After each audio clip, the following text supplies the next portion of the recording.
Greetings, fellow travelers, and welcome to the Way of the Showman. I am Captain Frodo, your gracious host for the next half hour or so.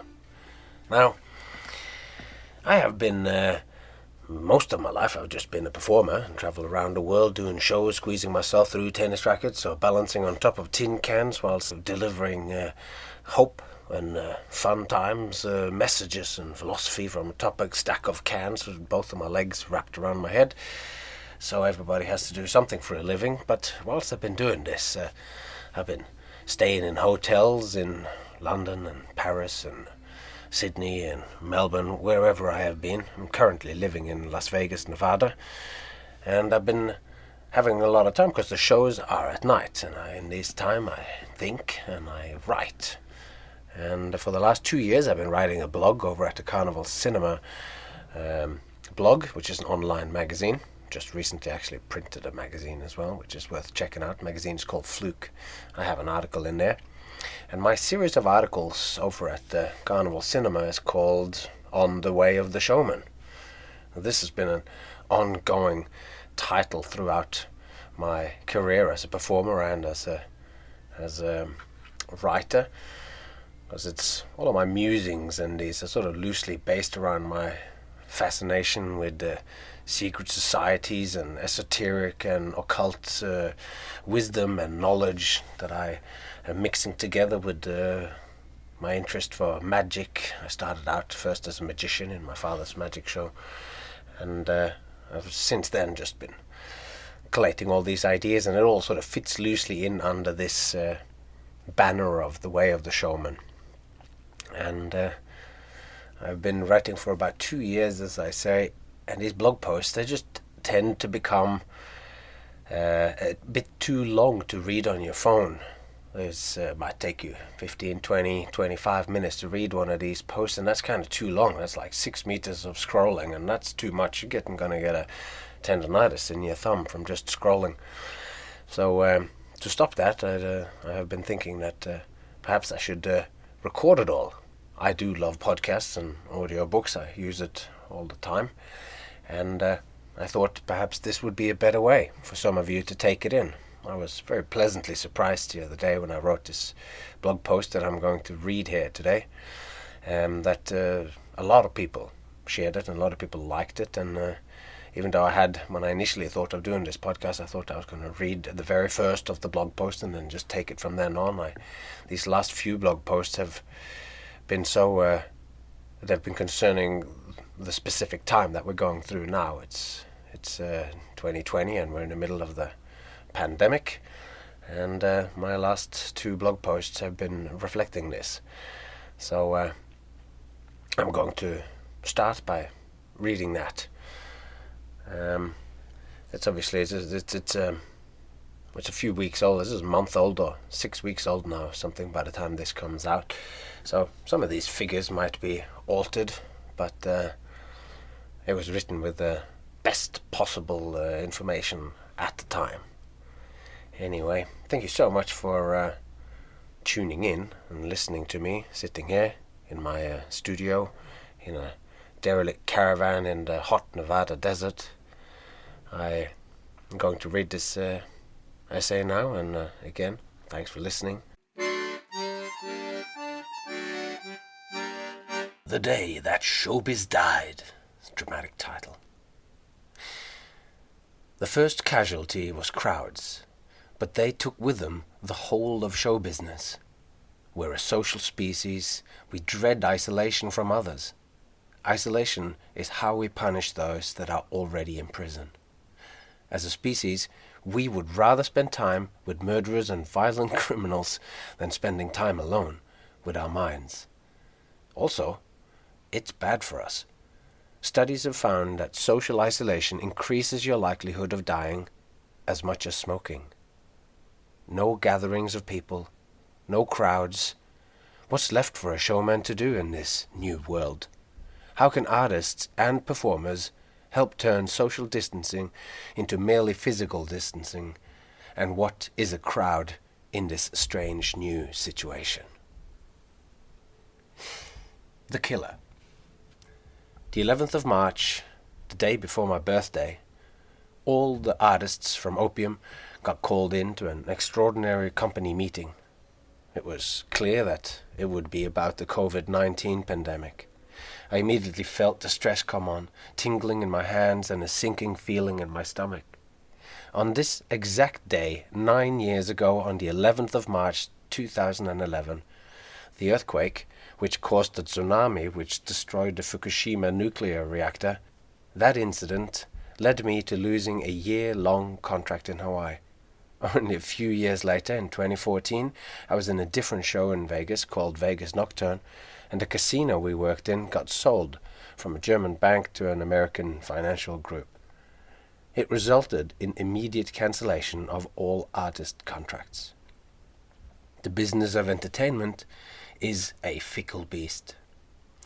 Those on the way of the showman must be prepared for contracts to fall over on incredibly short notice. The message my boss, Ross Mollison, delivered at the extraordinary company meeting was that they would keep all 3 of their Vegas shows, Opium, Absinthe, and Atomic Saloon, open for as long as possible during the crisis. We all signed a legal document with amendments to our contracts, essentially giving us 4 weeks' notice, promise of pay for 4 weeks. After that, the show would take its decisions to stay open or close on a day-to-day basis. Anything beyond the 4 weeks was a bonus. Shit was about to hit the fan. My awakening. The day after the boss's announcement on my birthday, my family from Norway was set to arrive in Las Vegas. My father, my sister, and her daughter of 7 had already begun their journey, and my daughter, which is also 7, had been looking forward to her cousin coming with considerably more enthusiasm than to Christmas. An hour or so after the boss promised we would stay open, Trump announced the national borders would close. In that exact moment, I understood the situation. It had been plain to see, but like a man in a disaster movie making his bed and mowing the lawn whilst the nuclear bombs are falling, I had refused to accept that everything had changed. I finally woke to the situation. I had to tell my family they needed to reconsider their travel. I think all us adults in the family had refused to see the seriousness of the situation, simply so we didn't have to break our little girls' hearts. I spoke to my sister on the phone 2.5 hours before they were about to board the plane from Norway to the United States, and we decided that they would have to stay home. We hung up and broke our daughters' hearts. It was terrible. The world collapsed into a black hole of all-encompassing disappointment, pain, and darkness. Closing time. We didn't stay open for the anticipated 4 weeks. It only lasted 2 more days. The casino ordered us to shut down. The pay dried up after 1 week. Everything was up in the air, and it still is. At least I didn't have to fight the ethical dilemma of having to work whilst it wasn't the right thing to do for the pandemic. It's hard to do the right thing when you still need to pay the rent, electricity, your daughter's school fees, and your own raging book-buying habit. My show closed. Then the other 2 Spiegelworld shows closed as well. And then they closed the schools. Then they turned off all the gambling machines, and all the casinos closed for the 2nd time in history. And the last time was after the assassination of JFK. That shutdown lasted 24 hours. When the tsunami and the ensuing Japanese nuclear spill made me lose my Hawaiian contract, it was because the investors pulled out. Since the Hilton Resort that would house the show, La Soiree, which I was in at the time, had a substantial Asian clientele, which they expected to lose. And with that contract lost, I went to Australia and created a new one-man show, which I actually called The Way of the Showman, and booked some seasons with that, and I survived and kept the business of shows going by finding other contracts and other crowds. That is not an option now. This time, there are no other contracts on the horizon, anywhere, on any continent, and there are no crowds anywhere. The very thing my craft of showmanship requires is exactly what is not permitted in our New World situation. Gatherings of people are restricted. Having no crowds of people have become an important remedy in fighting the pandemic and saving lives. A friend performing in a Palazzo show in Austria got shut down a few days before us, as a rule made gatherings of more than 100 people illegal. Across the world, that number dropped and dropped until the United Kingdom forbade gatherings of more than 2. As of the 23rd of March 2020, Regulation 7 makes it an offence for any person to participate in gatherings in a public space or public place of more than 2 people. Closing the loophole. 2 years ago, I found a loophole in my deal with the Showbiz Devil right here in Sin City, Nevada.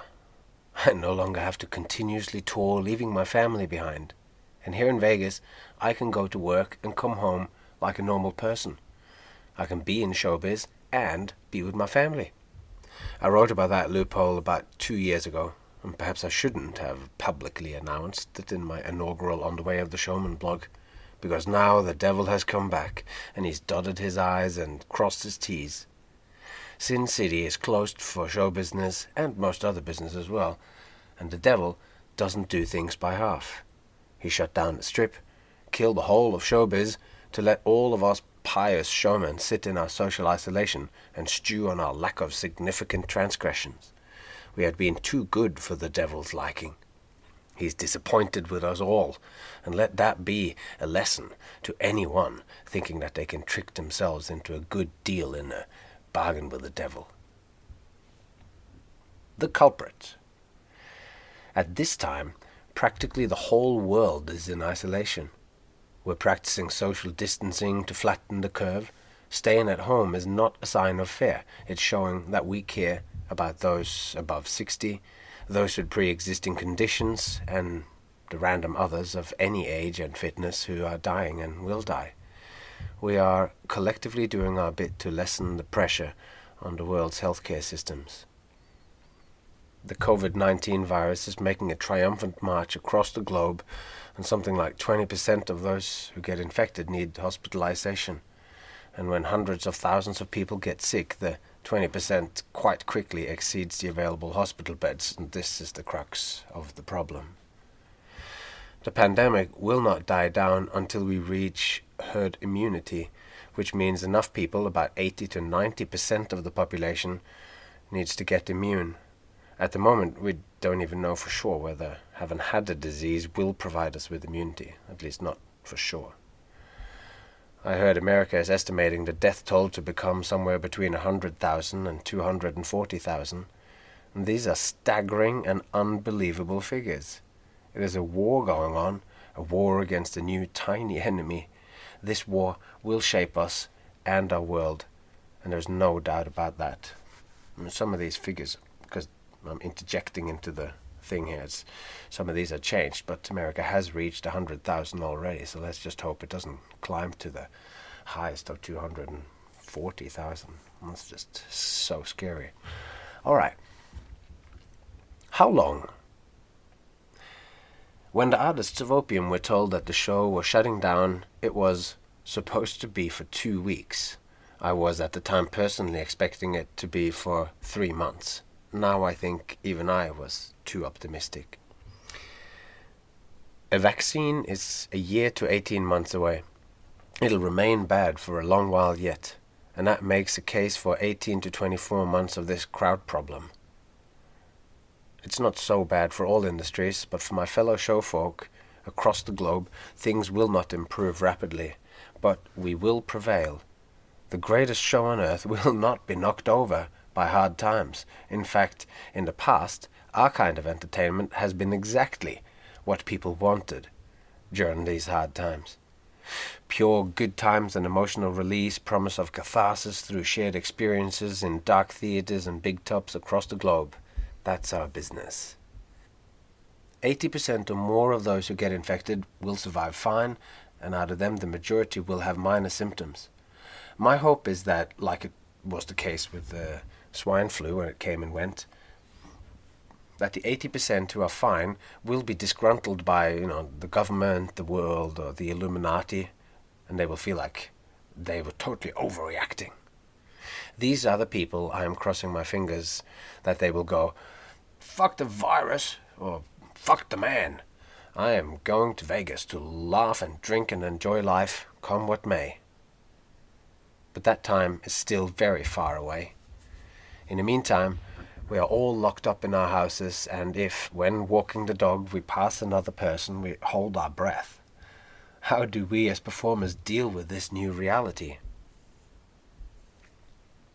What am I doing? The last weeks before the pandemic hit, I was busying myself with finally writing out my occult philosophical musings on showmanship, stringing it all together, all the loose ideas and concepts into a book. And that made sense until Showbiz Died. All my ideas, thinking and contemplation on shows and showmanship became even less relevant than usual. The COVID-19 cannonball struck the showmanship below the waterline, and I was left with a sinking feeling that my whole philosophy and way of life was slipping below to the abyssal plains.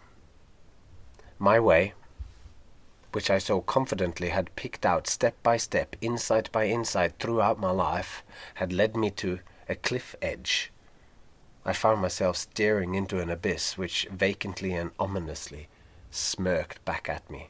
I shivered, wholly lost. Waking up in this new world, it didn't seem appropriate to philosophize about showmanship. It seemed self-indulgent. But if not practicing and studying my craft, then what was appropriate to do for a showman? With Showbiz dead, what am I?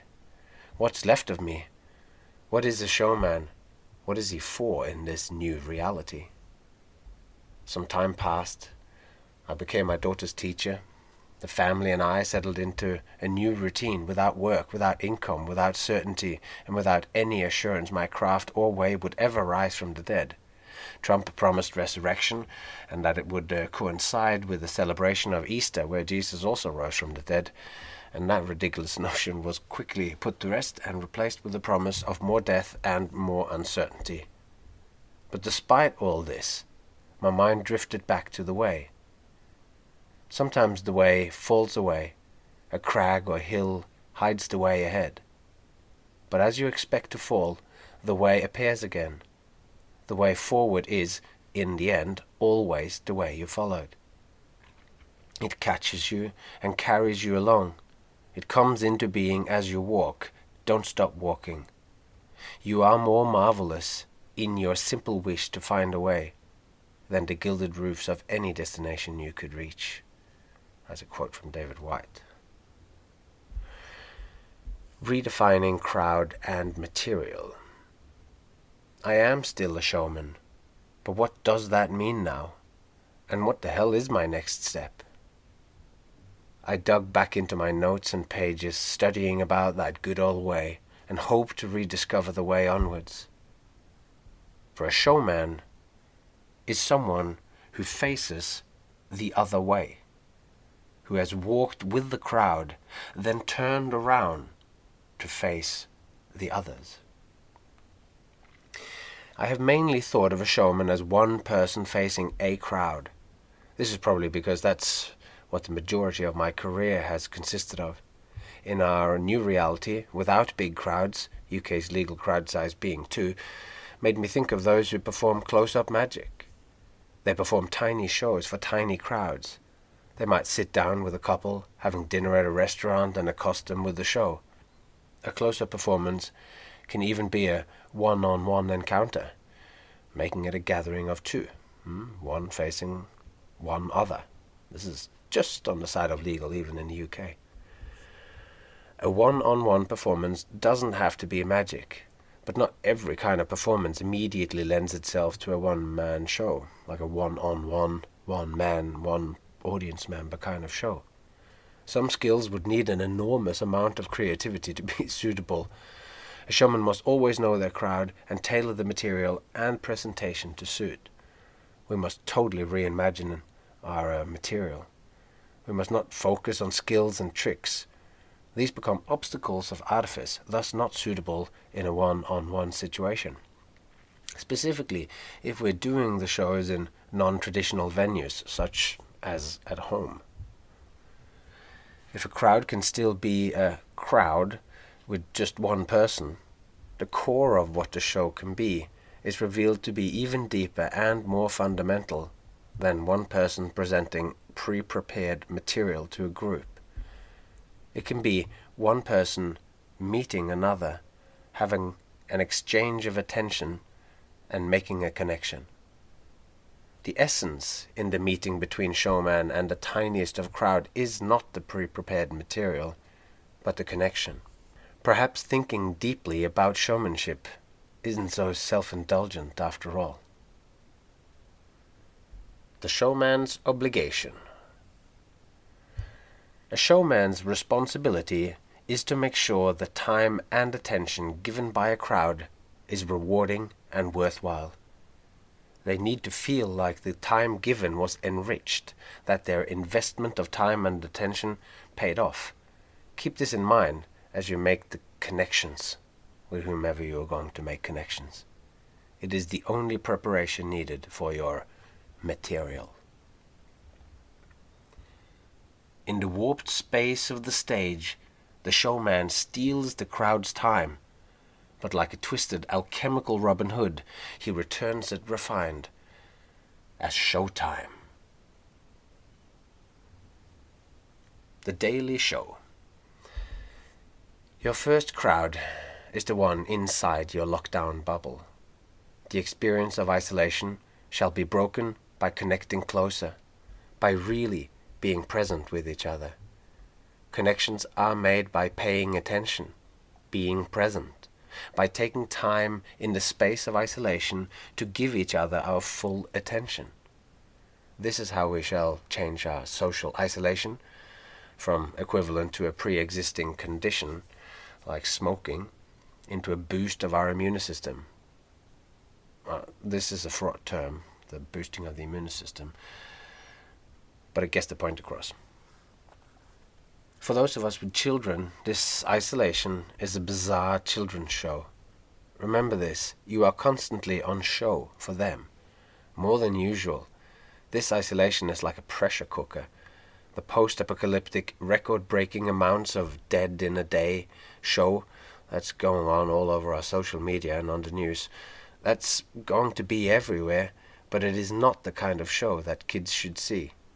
My daughter is paying close attention to my wife and myself, and we are putting on a show together.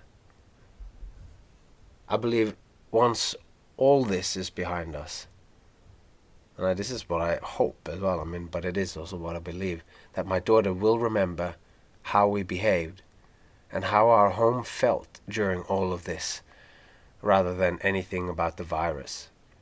She is watching me and learning how to respond to uncertainty. Connections are made between us and inside our brains at the same time. How I act as a showman in this daily show will determine how the wiring of these connections will be, both between me and her and inside ourselves. I am aiming for resilience, not fear, as the response to chaos. This will be the flavor of my pre-prepared material in all my connections. Fingers crossed, I am man enough for this show. And that marks the end of this very first episode of The Way of the Showman. I would just like to point out that you can find this podcast at Spotify, at Apple Podcasts, at Stitcher, and Overcast. So you can find it anywhere where good podcasts are found. And also, from being an ardent listener to podcasts over many, many years, I know how important it is with reviews. You don't have to write how much you like it, but click 5 stars. It doesn't mean much to you, but it means a lot to me. And with that, all that remains is to say thank you very much for listening, and take care of yourself and those you love, and I hope to see you all along the way.